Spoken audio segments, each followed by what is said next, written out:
Hello my dear friends, welcome to my YouTube channel. My dear friends, अभी अभी NEET 2026 हुआ है। 2026 से 2025 के नीट से हमें पता लगा कि जो फिजिक्स है वो थोड़ी सी टफर साइड आ रही है पिछले 2-3 सालों से।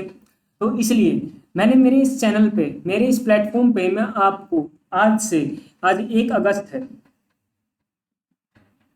1 अगस्त से 250 डेज तक डेली क्वेश्चन प्रैक्टिस करवाया करूंगा। डेली हम किसी चैप्टर को उठाएंगे, उस चैप्टर के बहुत ही अच्छे जो मेंस में, नीट में, जेई एडवांस में क्वेश्चन पूछे गए हैं, और बहुत सारी वेरियस बुक से मैंने क्वेश्चंस को उठाया है जिनकी हम यहाँ पे प्रैक्टिस किया करेंगे। आज मैं स्टार्ट करने जा रहा हूँ मोशन इन 1D से। किससे स्टार्ट करने जा रहा हूँ? मोशन इन 1D से। और आज मेरा है डे फर्स्ट। आज आपकी क्लास का डे फर्स्ट होगा। अब हम इसमें कौन से क्वेश्चंस प्रैक्टिस करेंगे? मैं डेली के आपको 20 MCQ करवाऊंगा। अबाउट 20 MCQ, 20 से 20, 30 भी होंगे और कई बार 30+ भी जाएंगे। इसके अंदर आपको क्या मिलेगा? आपको नीट के PYQ मिलेंगे चैप्टर वाइज। मैं यहाँ MCQ सारे चैप्टर वाइज करवाऊंगा। और HE वर्मा के क्वेश्चंस मिलेंगे। सारे नहीं करेंगे, सारे HE वर्मा के क्वेश्चन करेंगे तो सिर्फ उनसे HE वर्मा ही सोल्व होगी पूरे साल में।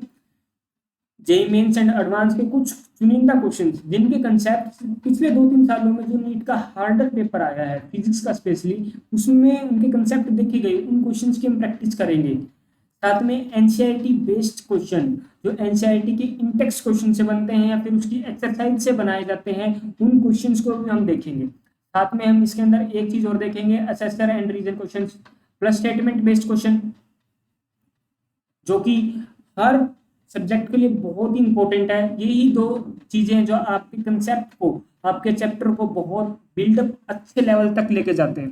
तो आइए स्टार्ट करते हैं हमारे फर्स्ट क्वेश्चन से। ये हमारा फर्स्ट क्वेश्चन है। तो मैं इसकी स्लाइड ठीक कर देता हूँ, इसको स्टार्ट करते हैं। देखिए फर्स्ट क्वेश्चन क्या कह रहा है? एक बॉडी है जो मूव कर रही है, एक बॉडी है जो मूव कर रही है फर्स्ट इन नॉर्थ डायरेक्शन। पहले तो नॉर्थ डायरेक्शन में गई, कितना? 6 मीटर। उसके बाद वो 8 मीटर गई है ईस्ट में। देन वो 10 मीटर वर्टिकली अपवर्ड गई है। मतलब पहले तो बॉडी गई नॉर्थ में, मैंने इस तरफ नॉर्थ बोला है, इस तरफ उसको ईस्ट बोला है, और 10 मीटर मैंने बोला उसको पर वर्टिकली अपवर्ड। अब बोलते कि इनकी नेट डिस्प्लेसमेंट क्या होगी। इसके लिए मुझे आपको एक छोटा सा कंसेप्ट बताना होगा कि जो वेक्टर में यूज होता है। ये जो कंसेप्ट है, ये चैप्टर तो unit and dimension, sorry, motion in straight line का है, लेकिन जो इसके अंदर कंसेप्ट है वो सारा का सारा वेक्टर का है। किसका है? वेक्टर का। बिना वेक्टर आप इस क्वेश्चन को सोल्व भी नहीं कर सकते। चलिए अब हम इस वेक्टर को अच्छे से सोल्व करते हैं कि कैसे ये जो सिंपलेस्ट वेक्टर हो सकता है।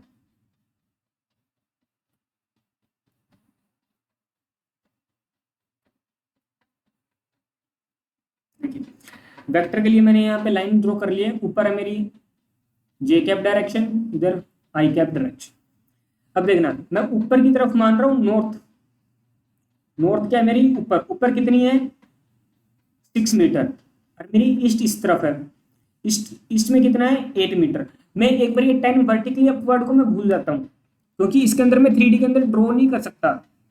बट मैं आपको जब इनका रिजल्टेंट निकाल के बताऊंगा तब आपको ऑटोमेटिक समझ आ जाएगा कि मैं आपको कहना क्या चाह रहा हूँ। जो इनका 6 मीटर और 10 मीटर का रिजल्टेंट आएगा, इनके बीच में जो एंगल है वो 90 डिग्री का है। तो रिजल्टेंट आप डायरेक्ट निकाल सकते हैं 6 का स्क्वायर प्लस 8 का स्क्वायर, जो कि आएगा आपका √100 मतलब 10। जो आपका रिजल्टेंट आ रहा है, रिजल्टेंट किस डायरेक्शन में आ रहा है? रिजल्टेंट की डायरेक्शन होगी, वो होगी इस तरफ। ठीक है। और जो भी ये एंगल होगा रिजल्टेंट का, जो ये वाला एंगल होगा, वो होगा आपका 10θ6/8, या फिर आप बोल सकते हो 10θ3/4। और इसको आप थीटा इनवर्स में लिख सकते हो 10 इनवर्स 3/4। ये आपका यहाँ का थीटा आ जाएगा। हालांकि ये क्वेश्चन में पूछा नहीं है, लेकिन हमने निकाल दिया। अब बोला है कि जो 10 मीटर है वो वर्टिकली अपवर्ड चला है। कब है? Vertically upward. अब मैं आप ये इमेजिन करना कि मैं यहाँ से ऊपर की तरफ आ रहा हूँ। ये देखिए, जैसे कि मैं ऊपर की तरफ आया तो भी इस लाइन में जो ये रिजल्टेंट आया था, इस लाइन और इस लाइन के बीच में एंगल कितना आ गया? 90। तो ये वेक्टर कितना आया था मेरा? 10। इसकी वैल्यू क्या आई थी? 10। इसकी भी वैल्यू क्या है? 10। आपको पता है वेक्टर के अंदर अगर दो वेक्टर जिनका मैग्नीट्यूड सेम है, मैग्नीट्यूड क्या है? सेम है, तो जो अगर उनके बीच में 90 डिग्री का एंगल है तो उनका रिजल्टेंट है वो आता है 10√2 में। तो जो इन दो वेक्टर्स का रिजल्टेंट होगा वो होगा 10√2, जो कि हमारा आंसर होगा। तो आंसर इज फर्स्ट 10√2। अब चलते हैं नेक्स्ट क्वेश्चन। इस क्वेश्चन में बेसिकली हमें डिस्टेंस डिस्प्लेसमेंट का पता होना चाहिए कि किस डायरेक्शन में कैसे बनाना है, और साथ में हमें वेक्टर की नॉलेज होनी चाहिए।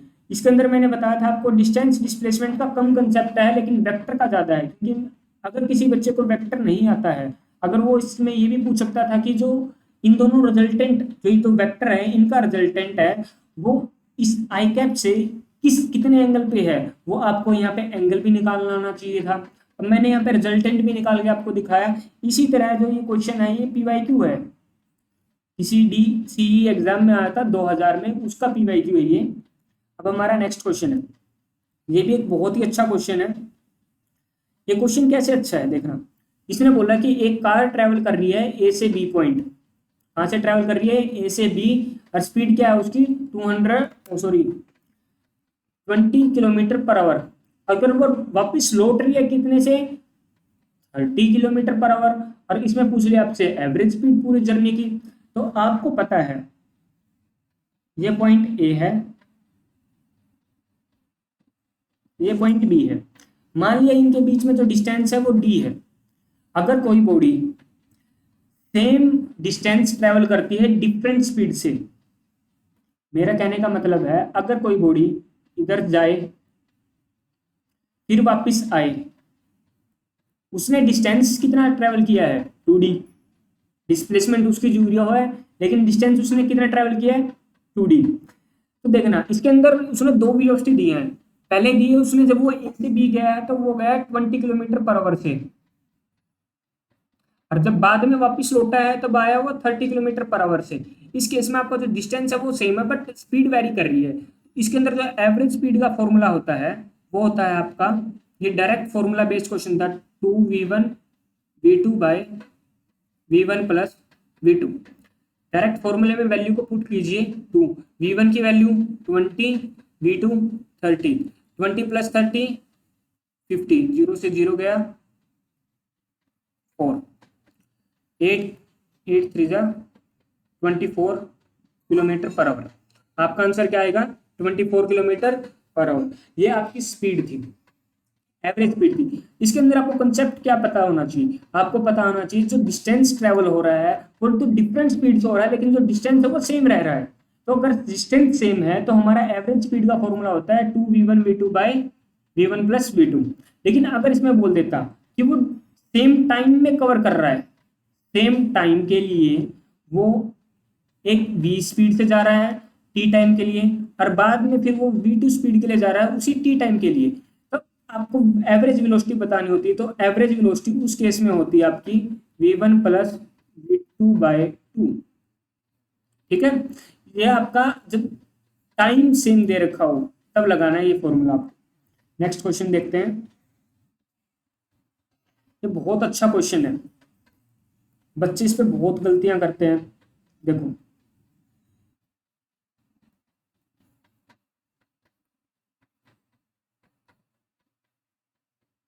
ये मैंने डिस्टेंस डिस्प्लेसमेंट ग्राफ बना लिया। क्या बना लिया? Distance displacement graph. इसने बोला है कि the distance time graph for two particle A and B are straight line inclined at 30 degree and 60 degree with the time axis. मान लिया मैं यहाँ पे मान रहा हूँ एस और यहाँ मान रहा हूँ मैं टी। यहाँ टाइम डाल दिया, यहाँ मैंने डिस्प्लेसमेंट डाल दिया। तो इसने बोला है जो एक लाइन है, एक लाइन है वो तो है आपकी 30 डिग्री पे, और जो दूसरी लाइन है वो आपकी 60 डिग्री पे। किससे है? टाइम से। देखिए इसने बोल रखा है यहाँ two particle A and B are straight line inclined at 30 degree and 60 degree. 30 degree and 60 degree कहाँ से है? टाइम से है। तो मतलब जो यहाँ से जो एंगल बन रहा है 30, ये वाला जो बन रहा है ये 30 बन रहा है, ये टाइम से बन रहा है आपका। ये लाइन आपकी ए और ये लाइन आपकी बी, जो एंगल कितना सब्सटेंड कर रही है यहाँ पे 60 का। तो आपको एक छोटी सी बात का पता होना चाहिए कि जो एसटी ग्राफ का स्लोप है वो आपको वेलोसिटी देता है। क्या देता है? वेलोसिटी। एसटी मतलब डिस्प्लेसमेंट टाइम ग्राफ का जो स्लोप है आपको वेलोसिटी देता है। तो अगर आपको से पूछ ले कि इन दोनों वेलोसिटीज जो इन्होंने दो पार्टिकल्स हैं इनकी वेलोसिटी का रेशियो क्या होगा, तो नॉर्मल सी बात हमें स्लोप निकालना होगा। तो रेशियो मतलब v1 is equal to tan theta, theta 1 मान लेता हूँ, और वी को मैं मान लेता हूँ यहाँ पे टेन थीटा 2। थीटा ए क्या होगा? जो ई के साथ एंगल सब्टेंडेड है, जो पार्टिकल ए ने एंगल सब्टेंडेड किया है टी के साथ, वो कितना है? टेन थर्टी, जिसकी वैल्यू होती है 1/√3। और अगला क्या है? 1060, जो बी पार्टिकल ने सब्टेंड कर रखा है टाइम के साथ, इसकी वैल्यू होती है √3। अब आपने पूछा, अब क्वेश्चन में पूछा है V A ratio V B, मतलब 1/√3 रेशो 1, सॉरी √3 को इधर लेकर जाऊंगा तो मेरा बनेगा 1/√3 into √3 means 1/3। The answer is D. समझ? इसमें आपको सिर्फ एक ही चीज पता होनी चाहिए कि जो एसटी ग्राफ का स्लोप है वो आपको वेलोसिटी देगा। क्या देगा? एसटी ग्राफ का स्लोप आपको वेलोसिटी देगा। यही बात आपको समझ आनी चाहिए। बाकी ये क्वेश्चन बहुत ही इजी था। ये देखो कितनी बार आ चुका है, सीपीएमटी में आता था, पहले पीएमटी होता था तब आ चुका है, एमपीपीईटी में आ चुका है, एमपीपीईटी 2 बार आ चुका है, पीबीपीईटी में भी आ चुका है। ये मतलब पंजाब में भी पूछा गया है, महाराष्ट्र में भी पूछा, मध्य प्रदेश में भी पूछा गया है, और प्रीवियस ईयर क्वेश्चन में पीएमटी में भी आपको मिलेगा। अगला क्वेश्चन है, ये बहुत अच्छा क्वेश्चन है, इंटरेस्टिंग क्वेश्चन है। इसके लिए मैं आपको इसकी एक बार लैंग्वेज समझा देता हूँ, उसके बाद में इसका डायग्राम से आपको समझाऊंगा। देखो इसने क्या बोला है, एक व्हील है जिसकी रेडियस है 1 मीटर। ये मैंने एक व्हील बना लिया जिसकी रेडियस ले ली मैंने 1 metre. Forward half of revolution on horizontal ground. अभी हॉरिजॉन्टल ग्राउंड पे आधा, मैं इसके ऊपर पहले पॉइंट मार्क कर लेता हूँ। चलो मैंने इसके ऊपर नीचे पॉइंट मार्क कर लिया पी। अब बोल रहे कि ये आधा रेवोल्यूशन के बाद forward half a revolution on horizontal ground, the magnitude of displacement of the point of the wheel initially in contact with the ground। इसका मतलब है, देखो मैं आपको इस क्वेश्चन की बेसिक समझा देता हूं कि इसने पूछा क्या है। देखो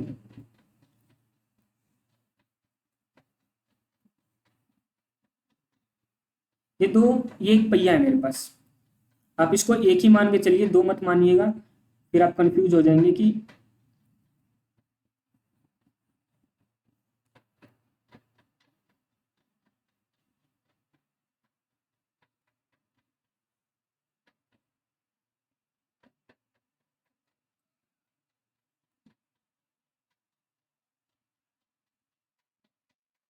देखिए क्वेश्चन में क्या बोल रहा है कि इसकी जो रेडियस है वो है 1 मीटर। ठीक है, इसने बोला कि जो इसका नीचे वाला पॉइंट है उसको मैंने पी मान लिया। जब ये आधा रेवोल्यूशन करेगा, मान लिया मैं आधा रेवोल्यूशन ऐसे ट्रैवल करके आया, ये बंदा ऐसे ट्रैवल कर गया आधा रेवोल्यूशन। जैसे ही ये आधा रेवोल्यूशन आगे चलेगा, जो ये पी पॉइंट है वो तो अपर साइड आ जाएगा, इसका ऊपर पहुंच जाएगा आधा। अगर आधा पहिया, देखो स्टार्टिंग जो पहिया है इसका पॉइंट ये है, जैसे ये आधा चलेगा, ये आधा ऐसे चल रहा है, मतलब ये दोनों मोशन कर रहा है, ट्रांसलेशन मोशन भी कर रहा है, साथ में रोटेशन मोशन भी कर रहा है। मतलब ये आगे भी चल रहा है और साथ में रोटेट भी कर रहा है। इस क्वेश्चन में ये खास बात है, ये नहीं बोल रहा कि ये इसी पोजीशन पे रोटेट किया जा रहा है। इसने बोल दिया कि ये हॉरिजॉन्टल ग्राउंड है, इसके ऊपर ये ऐसे रोटेट कर रहा है, देखो ऐसे ऐसे। तो इसने बोला जो इसका नीचे पॉइंट पी था, जो कॉन्टेक्ट में था, वो आधे राउंड के बाद ऊपर चला गया। हमें पता लग चुका है, अब बताना है कि इसकी डिस्प्लेसमेंट कितनी होगी, इस पी पॉइंट की डिस्प्लेसमेंट कितनी होगी। ठीक है, इस पी पॉइंट की डिस्प्लेसमेंट मतलब ये वाला पाथ है वो निकालना है हमें। ठीक है, ये वाला। अब एक चीज देखो, ये आधा कहीं आगे चला है, मतलब देखो अगर ये पूरा चलता तो ये कितना चलता, 2 पाई आर। आधा चला है तो कितना चला ये, पाई आर। मतलब इस पॉइंट से इस पॉइंट तक की दूरी आपकी कितनी है, पाई आर। ये रेडियस आर, ये रेडियस आर, मतलब ये वाली डिस्टेंस क्या होगी आपकी 2 आर, और यहाँ पे क्या बनेगा 90 डिग्री का एंगल। तो इट मीन्स आपका अभी पाइथागोरस का क्वेश्चन रह गया है। आपने आधे से ज्यादा क्वेश्चन आप सोल्व कर चुके हो, आपको समझ आ चुका है कि कैसे करना है। अब देखिए मैं पाइथागोरस लगा लेता हूँ, इसको मैं एच मान लेता हूँ, ठीक है। तो अब होगा H is equal to 2 R का स्क्वायर प्लस पाई आर का स्क्वायर का कंप्लीट का अंडर रूट, ठीक है। आर की वैल्यू मेरे को 1 मीटर दी है, तो H is equal to 4 plus pi square का under root, answer is C. आया समझ? बहुत ही इंटरेस्टिंग क्वेश्चन था ये, बहुत ही इंटरेस्टिंग क्वेश्चन था ये। अगला क्वेश्चन बीएचयू में आया हुआ है, बहुत से बच्चों की ये फेवरेट यूनिवर्सिटी है बनारस हिंदू यूनिवर्सिटी, उसके लिए क्वेश्चन आया हुआ है 2000 में। और सीबीएसई जब पीएमटी को कंडक्ट करवाता था 2001 में, सेम क्वेश्चन उस टाइम भी पूछा गया है। मतलब इस क्वेश्चन में देखते हैं क्या है। इसने पूछा है विच of the following is one dimensional motion, मतलब 1D मोशन कौन सा है। देखना, जब एक स्पेस क्राफ्ट को लैंड करवाया जाता है, जैसे ये फ्लैट है, अगर इसको मैं ऐसे लैंड करवा रहा हूं, देखो ये है मेरी स्पेस क्राफ्ट, ठीक है। ये जो भी मेरी स्पेस क्राफ्ट है, अगर मैं इसको लैंड करवाता हूँ यहाँ पे, अब वापिस यहाँ वापिस, ये 2D मोशन होगा। क्योंकि देखना अब ये ऐसे तो नहीं है कि ये बिल्कुल स्ट्रेट आके ऐसे चल जाएगा, इसकी कुछ न कुछ स्पीड ये आएगा ऐसे ऐसे ऐसे आएगा, ये इस पाथ पे आएगा ये, ठीक है। तो ये वाला तो ऑप्शन आपका है ही नहीं। अर्थ रिवॉल्विंग अराउंड सन, ये भी आपका 3D का एग्जांपल है, 1D का तो है नहीं है। Motion of a wheel on moving train, देखो जब ये ट्रेन जा रही है, आप बोल रहे हैं कि यहाँ ये भी एक मोशन ऑफ 1D का एग्जांपल है, नहीं ये 1D का एग्जांपल नहीं है। क्योंकि जो मोशन ऑफ ट्रेन है, हमें थोड़ी पता है वो स्ट्रेट लाइन में जा रही है, क्या पता वो ऐसे सर्कुलर ट्रैक पे जा रही हो।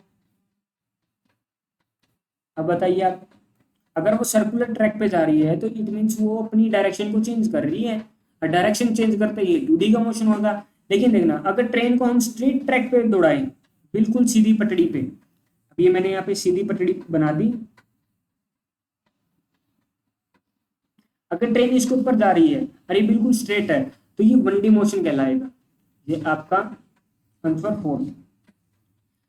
ये बहुत ही अच्छा क्वेश्चन आया है, बट मैंने आपको ये करवा दिया है, आप ट्राई करना। इसका आंसर ये है, इसमें भी वो है कि सेम डिस्टेंस है, अलग अलग डिस्टेंस के लिए, मतलब सेम डिस्टेंस उसने ट्रैवल किया है, एक v1 वेलोसिटी से एक v2 वेलोसिटी के लिए। इसको मैंने आपको पहले क्वेश्चन इसके आ चुका है, तो मैंने करवा दिया था, बट आपको इसका रिजल्ट याद रखना है।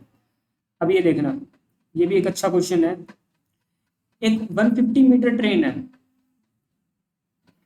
एक क्या है 150 मीटर ट्रेन है, ये मैंने बना दी रेलगाड़ी, कितनी है 150 मीटर लंबी।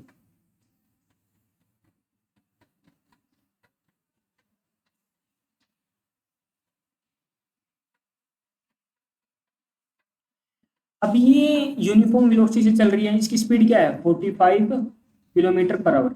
इसको मैं बदल लेता हूँ मीटर पर सेकंड में, मतलब मैं इसको 5/18 से मल्टीप्लाई करूँ, या फिर आप देख इसको मत चेंज करो, मत चेंज करो, कोई दिक्कत नहीं, बिना इसको चेंज किए करेंगे।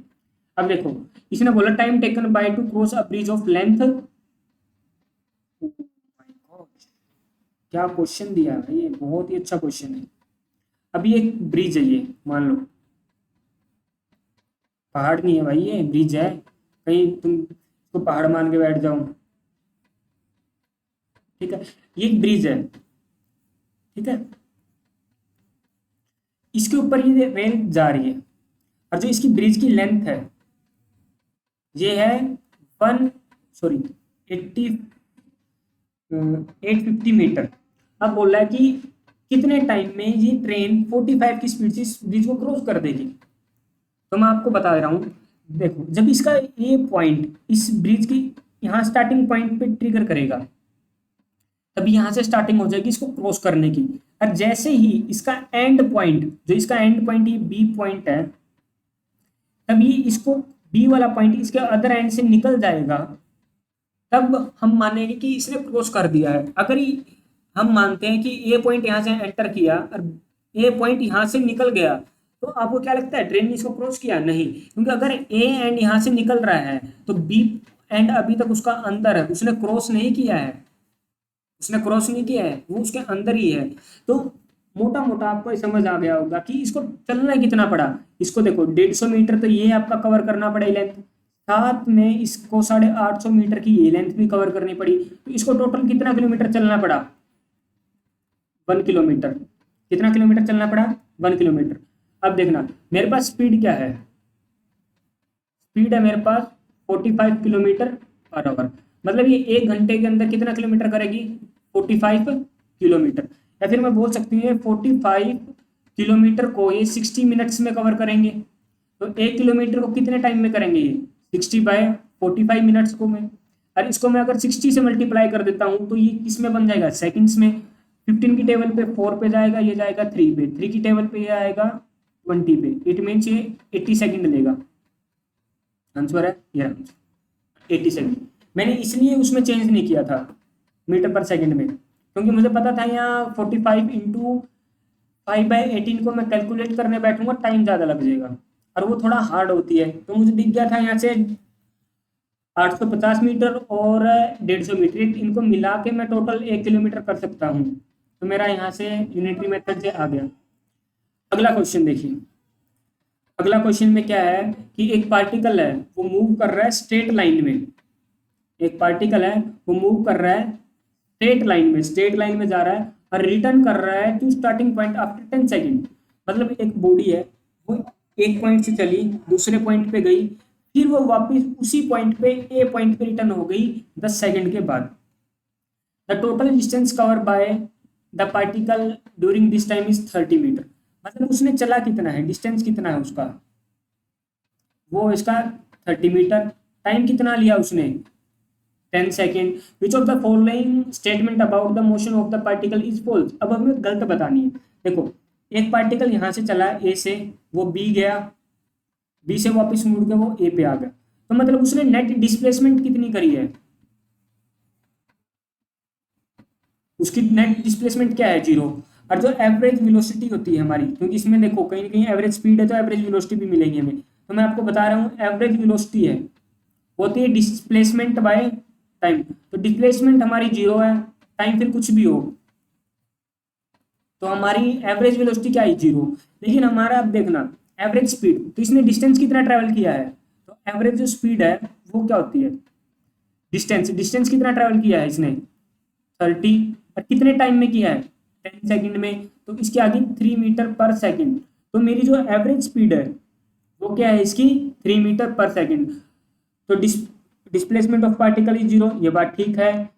Average speed of particle is 3 metre per second, ये भी ठीक है। Displacement of particle is 30 metre, नहीं, डिस्प्लेसमेंट उसकी 0 है। Answer is D. ये अपना नेक्स्ट क्वेश्चन हो गया। ये भी एक अच्छा क्वेश्चन है।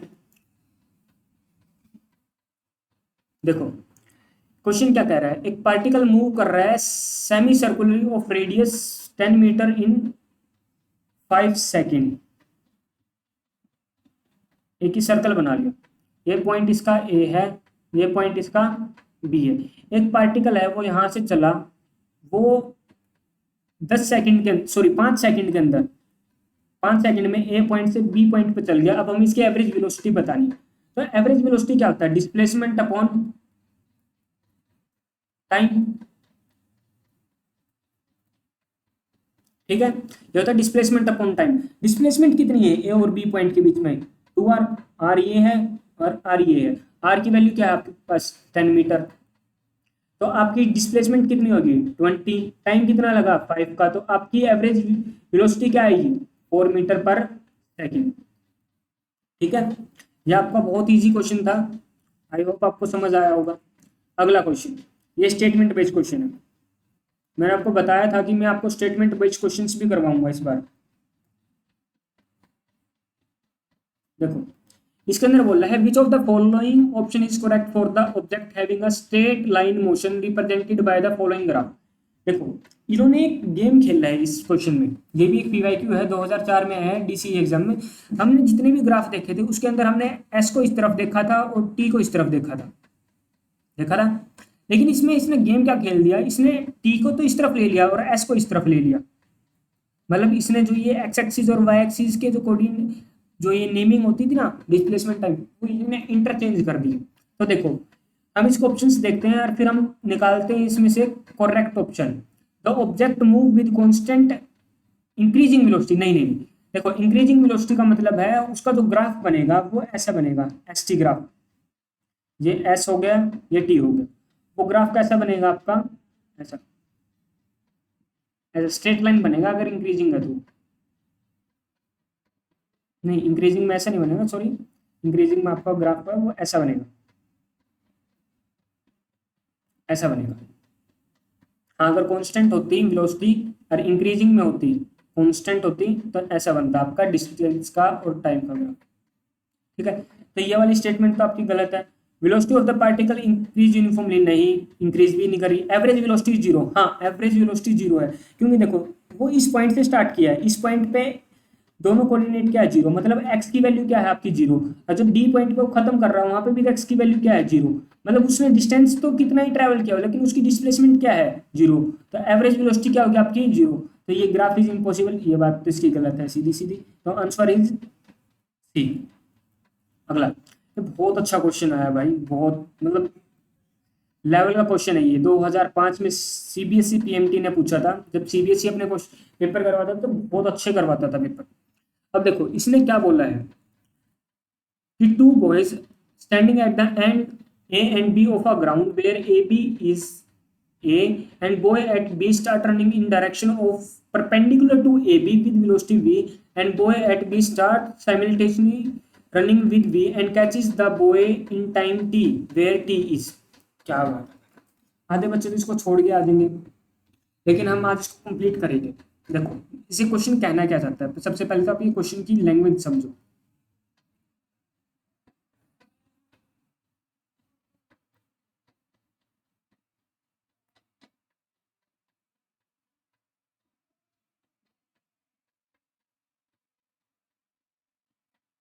देखो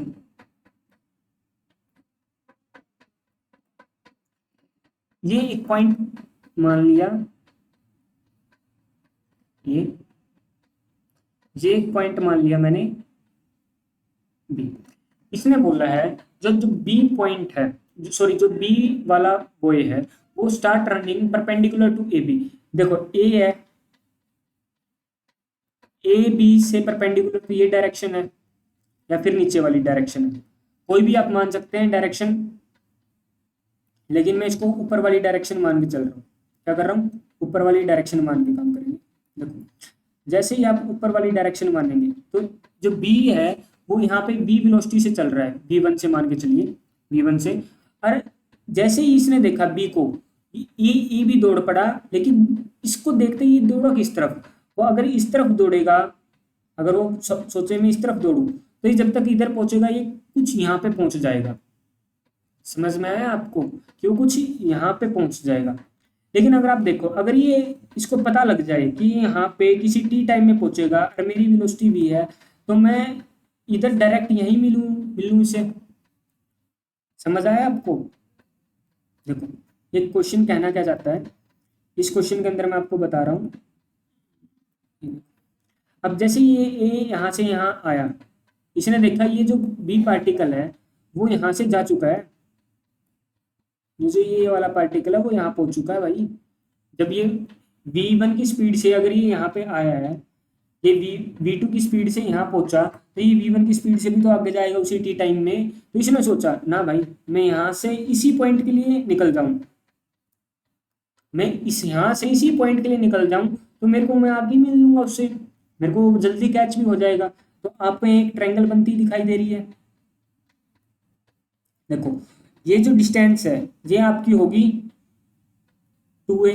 ये कितने टाइम में डिस्टेंस ट्रेवल कर लेगा, ये v1 t, ये t टाइम में कितनी डिस्टेंस ट्रेवल करेगा, v2t पाइथागोरस है, लगा दो यहाँ पे v2 होल का square is equal to 2a square plus u1 T का स्क्वायर।